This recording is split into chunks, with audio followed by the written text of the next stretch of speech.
प्राचीन काल में एक ऐसा समय आया कि पृथ्वी अपनी कक्षा से हटकर गहरे पाताल में डूब गई। दैत्य हिरण्यकश्यप ने बलपूर्वक पृथ्वी को उठाकर समुद्र में डुबो दिया था। चारों ओर भय, अराजकता और अंधकार छाने लगा था। तभी देवता घबराकर ब्रह्मा जी के पास पहुंचे और विनती करने लगे, प्रभु, पृथ्वी को दैत्य हिरण्यकश्यप ने पाताल में छिपा दिया है, उसकी रक्षा कौन करेगा? ब्रह्मा जी ध्यान में जाते हैं और तभी ब्रह्मा जी की नासिका से अचानक एक चमकीला प्रकाश बाहर आया। वह प्रकाश बढ़ता गया, आकार बदलता गया और कुछ ही क्षणों में वह एक विशाल दिव्य सुअर के रूप में परिवर्तित हो गया।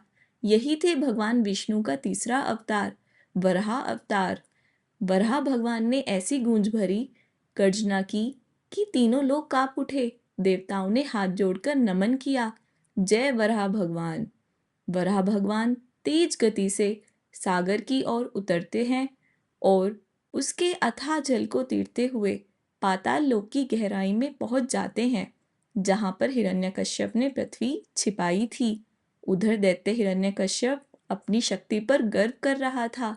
जैसे ही उसने भगवान वराह को देखा, वह गुस्से से भर उठा और बोला, यह पृथ्वी मेरी है, कोई इसे नहीं ले जा सकता। और फिर क्या था, फिर आरंभ हुआ समुद्र के भीतर एक भयंकर युद्ध।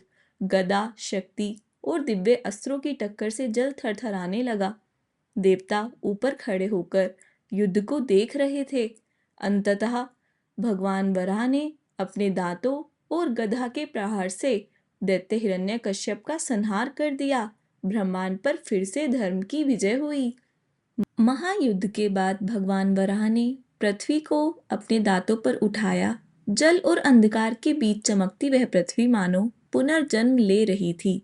धीमे धीमे वराहदेव ने पृथ्वी को उसके स्थान पर स्थापित कर दिया। देवताओं ने फूल बरसाए और तीनों लोकों में आनंद आ गया।